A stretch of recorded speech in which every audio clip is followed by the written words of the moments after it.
Hello and welcome. Today I'm going to be talking about how to run D&D combat online for free using Roll20. I'm not going to be talking about any of the paid features of Roll20 or any of the character compendium stuff, just combat in Roll20. This is part of a series of videos that I will be making on how to run D&D online for free, so make sure to subscribe to this channel to catch all of those. Leave a like if you got any value out of this, and leave a comment to let me know what you'd like me to talk about in the future if you have any suggestions. In fact, this video was a suggestion from one of my friends. I value suggestions. In this video, I'm going to be talking about the basics of Roll20, about importing your own maps and your own tokens, and all the tools that you will need to run combat, like effects and everything that gets crazy up in there. So, yes. So, with that being said, let's hop in. The first thing you're going to want to do is go over to Start and then click. I'm just kidding. I already have it open here. So this is a Roll20. You will have to make your own account. I trust you will be able to do that on your own. As you can see here, I have a free account, so you can be sure that I am not some sort of paid shill for big virtual tabletop. I use Roll20 for free. I have not paid them any money, and I have all of access to all of these wonderful things, and you do too. So once you've gone and created an account, you're probably not going to have any of these, and you can click Create a New Game. Okay. Once it has loaded, you can go ahead and add in a name for your campaign. So we will call this one Jabbersnots Festival. Okay. Don't worry about this unless you are using the character sheet, but we're not covering that in this video. So we're just going to click I'm ready, create game. You can add in a background image if you want it to be pretty, like some of my adventures. I wouldn't worry about any of these setting things. Let's just go straight into launching the game. Now, you're probably going to see a little bit of an ad. I've opened Roll20 many times already, so it's not showing me an ad. But this is what it looks like when you first open it up. So let's just move me over here while we're fiddling with the settings, okay? So this link up here, this is what you will give. This link is what you will give to your players so that they can join. And when they do join, their names will pop up over here, okay? If this is the main screen, okay? So these are all the tools that you will use.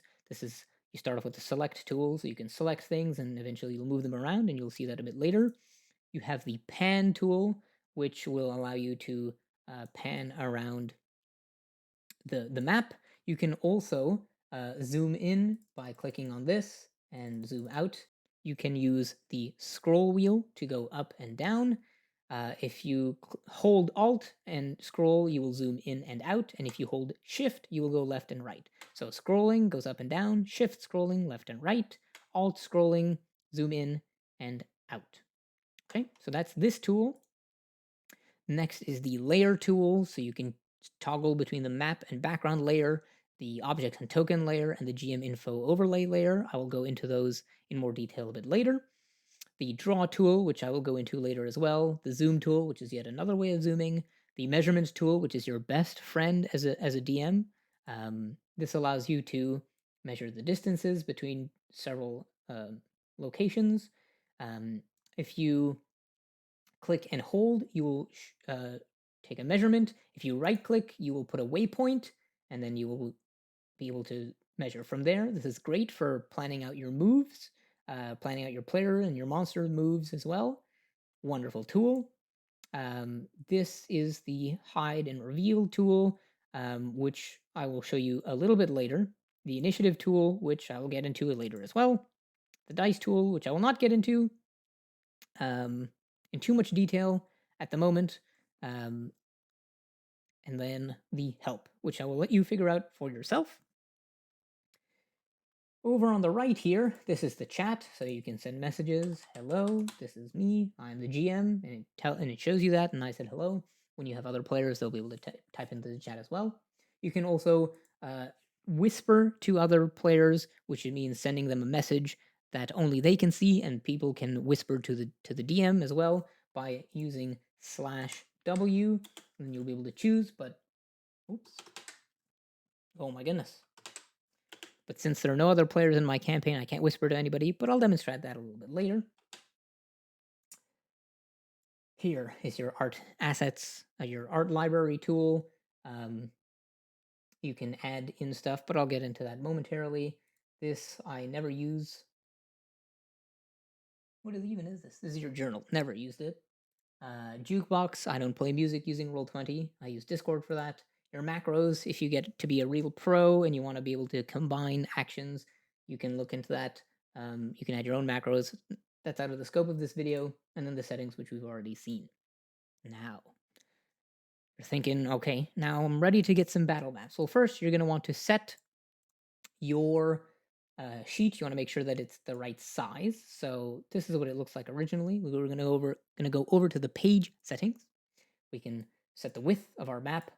Each cell is 70 pixels wide. This is important for when you're making your own battle maps. The background color, white, I wouldn't recommend changing it. Measurement here, this is a pro tip, okay? Even if you're using 5th edition, use the Pathfinder 3.5e. What that lets you do is that now your measurement tool, when you go diagonally, first it's 5 feet, second it's now 10 feet, okay, which is consistent with the 5th edition rules. If you were to use the D&D compatible measurement system, which is kind of crazy that it's like this, but it goes 5 and then 10. So each diagonal is 5 feet, which is not accurate. This is not the way you're supposed to do it in D&D, so that's why I always switch it to the Pathfinder 3.5e. You can also add in the fog of war, which is very helpful for hiding things from your player. So I'm going to go ahead and enable that right now to show you what it does. So you can see that the screen went gray. If you want to see what the players see, go ahead to the top of your settings, and I would recommend using the middle mouse button to rejoin as player. It opens a new tab. You can go over and put it over to the side so you can see what it's like. And now everything is hidden. So for what the players see is complete darkness. Now, if you go over to the hide tool, which I promised I'd tell you about, hold shift. This is true for every tool for Roll20. If you hold shift, it will snap to the grid, a lifesaver. All right, hold shift and click and drag, and you can reveal areas. If you don't hold shift, you can do it a bit more freeform. So we'll put that over here so you can see. You can also do a polygon reveal. So hold shift again to snap to the grid. Click once, click again, click again, click again, click again, and then hit escape. And now this has been revealed in this manner, and you can use it to get those nice diagonal lines. So I'm going to go ahead and disable the fog of war now, just for simplicity. So we're at legacy lighting, disabled, save. Okay. You can also add new pages over here, and then again, I recommend once you've changed the height, again, change this to Pathfinder 3.5e. You're gonna have to do this for every page. It's kind of annoying, but that's the way life is. Okay, don't worry too much about the other settings unless you want to fiddle around with that. But now that we've got this set up, I will now show you how to start importing your own maps and your tokens and stuff like that. So pro tip, before you start importing your maps, go over to the map and background layer. Now, Roll20 has a bunch of free assets that you can use. Personally, I don't use them. I don't really like them very much. In my next video, I'll show you how to make your own battle maps. But you can, put in some dungeon tiles. So let's put in these stained drains. Oopsies, what have I done? I'm going to go over to the select. I'm going to resize this. Now we don't need to see what the players see anymore. So we're going to go over here. You notice that it automatically snaps to the grid. If you want to not have it snap to the grid, you hold down Alt, and then you can drag it freely. If you let go of Alt and then click and drag, it'll snap to the grid. So let's go ahead and resize that. This is also why using the Roll20 maps is a bit of a hassle, because now there's a whole ordeal for trying to get the grids to align. Is this the right size? Oh no, annoying. So we're not going to do that, okay? You can there are a bunch of assets that you can use that you can get for free with Roll20. What I'm going to do is I'm going to add my own map because those are beautiful and easy for me to use. So what you can do is you can go over to my library and click upload, or you can do the easier way, which is to just click and drag. So let's take this vault, for example, this vault image, and we will click and drag over. Now I made this map, so I know that it's supposed to be 10 by 20. So we're going to wait for it to upload, and then we're going to resize it to be 10 by 20. Fast forward. All right.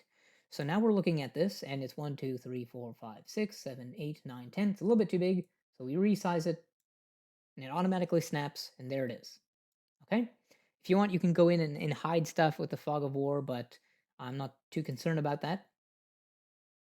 I've accidentally double-clicked. So this is now on the map layer.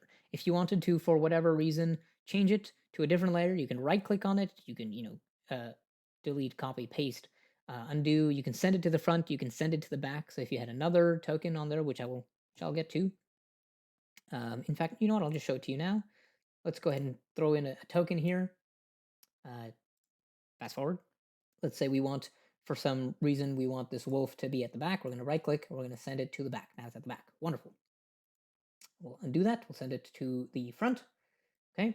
What you can also do with these is, this is a wolf token. It's way too large. Let's resize it first of all.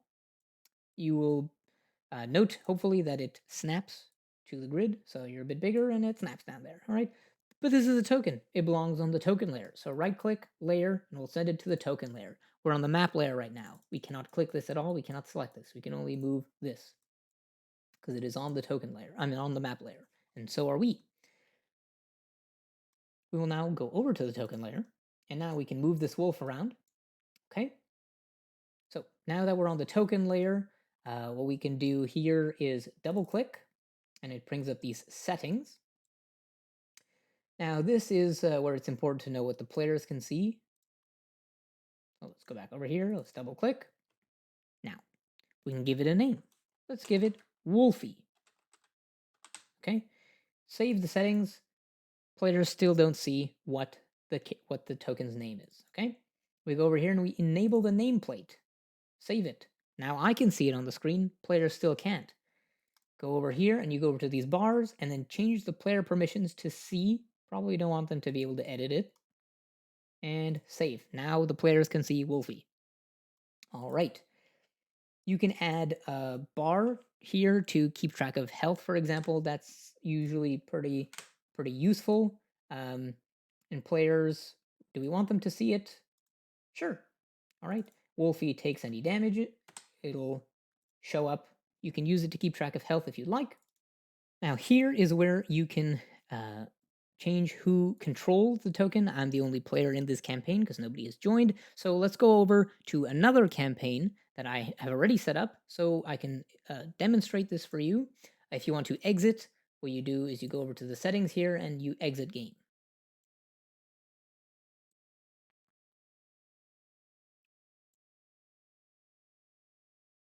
So I'm going to launch Magic Punk the Heist. So let's go ahead and go and rejoin as a player. Add this in a new tab.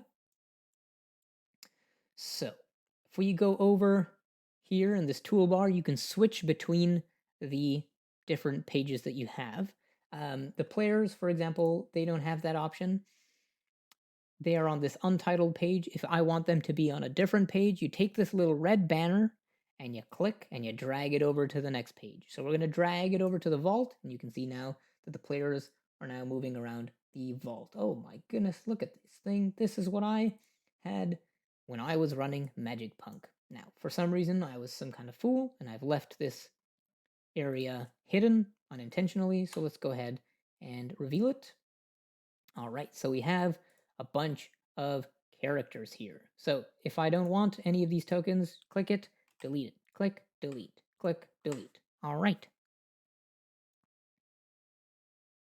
Now, here is where we can change who controls the token.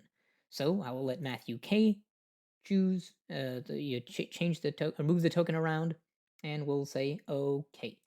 What you can also do, and this is great. This is a super helpful thing for when you're running your own combat here. Auras.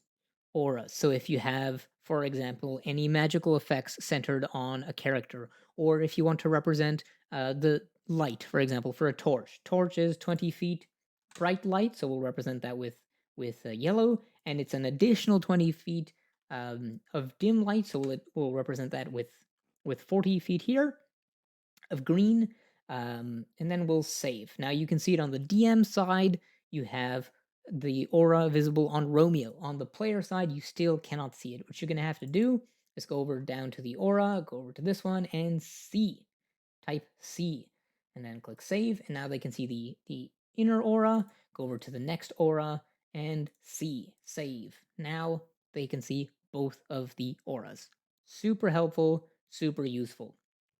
Now, if you're like me and you like to ambush your players, you want to be able to have tokens already in play, but you don't want you don't want the players to be able to see that. And that is when the GM layer comes into handy. So let's right click this one and we'll send it to the GM layer. We can still see it. The players cannot. It's super wonderful. So let's go over to the GM info layer. Um, this is where you can keep monsters so that you can spring on your players later. It's also where you can draw things to remind yourself this is where I have traps, for example. So let's go over to the draw tool. Let's click draw shape. Again, shift will let you snap to the grid. If you hold alt, you will draw a circle, and if you hold shift and alt, you will draw a circle that snaps to the grid. So let's draw a 5-foot radius circle here. Perfect. Let's go over use the select tool. We can change the color. We can change the fill. Okay. I usually keep everything in transparent fill. But this is a nice visual for you, and the players cannot see it. So let's just go ahead and turn off the auras for a moment here because it's a bit distracting. So we just simply delete these diameters and the auras go away.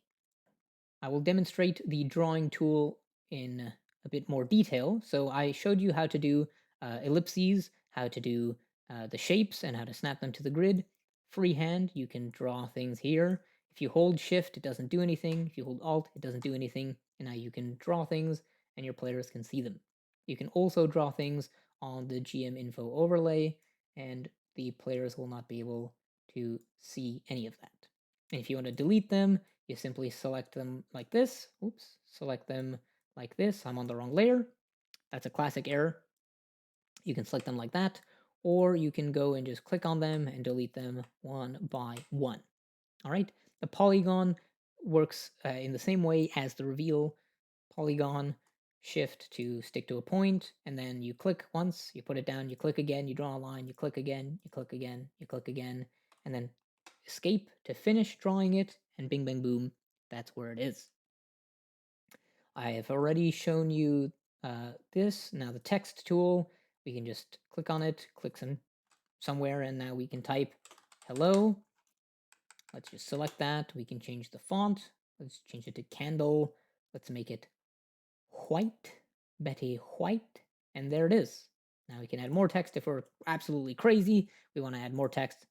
I've already demonstrated this tool. Again, super useful. I cannot stress the usefulness of this tool to plan out your moves, your monster's moves. Oh my god. Let's just run 100 feet in one round because we're a monk and we can. All right. So that is the information that you're going to need for the different layers. Now, I've talked about the fog of war, I've talked about auras, other things you might need in combat to show effects. You go over, you click on a token, and this right here will take you to the settings. You can also just double click. You can also click on this here, and you can add colors to symbolize whatever it means to you. You can also symbolize status effects. So, for example, if your players are super slow, they're not on time, you punish them by giving them this stopwatch. You click on it again and it goes away. If your players have become a ninja, then you can go ahead and represent that way. And if your player's character dies, then boom, they're dead. And you can take that away. You can take everything away because you've got the power because you are the dungeon master. All right, click that and it closes. Another useful thing that you can do within the chat feature is to actually roll dice. So you can see over here in the welcome to Roll20, it gives you some chat messages here. So you can roll the dice by typing in /roll and 2d4 plus 5, and it gives you a little number. You can also put /r and then 1d6. Okay. You can GM roll. So players can use the GM roll to roll in such a way that only they and the GM can see. You can use it to roll things that only you can see. You can whisper to people, so it's a message that only they can see. You can whisper directly to the GM. These are all useful things to do in combat, as well as, sometimes out of combat if you need to. Here's another pro tip, okay? There are a variety of other things that you can do with Roll20. One of them is these macros. Where are these macros? Here they are. Players can do this, and this is infuriating. They can show the deck. They can do that, and then they can say, oh, let's deal cards and whatever. Oh my god, uh, deal one card to all players. They can just do this. All right. Let me tell you a pro tip right off the bat. If one of your players do this, you can hide it by going over here and clicking hide. You can also click hide here, and let me tell you that these it's the worst. It's the absolute worst. So what you're gonna want to do is if they deal cards, why am I telling you this? Why am I telling you this? This is not D&D related, but it's super annoying. My players did this, and I don't want this to happen to you. So you go over here, you recall all of the cards, and then you hide them. And then what you do, this is the most important step, okay? You go over, you exit the game, you go over to your campaign. All right? You open it up, you go over to your players. You see, whichever player did that, let me tell you, Matthew did that. Kick them from the game. Don't put up for that. Don't put up with that stuff. All right? If they deal cards even once, kick them out. Just kick them out. Kick them out. It's a power move. Okay, so the last thing that I'm going to do is I'm going to talk about how I make maps. Now, if you can see these maps that I've demonstrated here, and these maps are for Magic Punk the Heist. Magic Punk the Heist is an adventure that I wrote. It's on DM's Guild. I'll put a link if you're interested. Look at all these beautiful maps here. Beautiful. I can assure you I did not do this in Roll20. I made these maps using assets from Forgotten Adventures. I will put a link in the description. You can get their assets for free, but I would recommend that if you like their assets and you get use out of them, go ahead and support them on Patreon. I do, and it's wonderful. But you can get their assets for free. That's also where I got these tokens. And so you can go and check them out, and you can get their tokens for free. You can get these map assets, and you can build them yourselves. And if you want to know how to build them, I will make a video on that. All right, so don't worry about it. All right. All right, that's about it for Roll20. In the next video, I will show you how to make completely custom battle maps for D&D compatible with Roll20, so make sure to subscribe to this channel so you can catch that. Leave a like if you found this video helpful, and leave a comment if you have any questions or if there's something else you'd like me to cover. You can also feel free to reach out to me on Twitter at studios_fever. You can also talk to me live Tuesdays at 7 p.m. Eastern at twitch.tv/Fever Dream Studios. The link to everything will be in the description, and I hope to see you in the next video.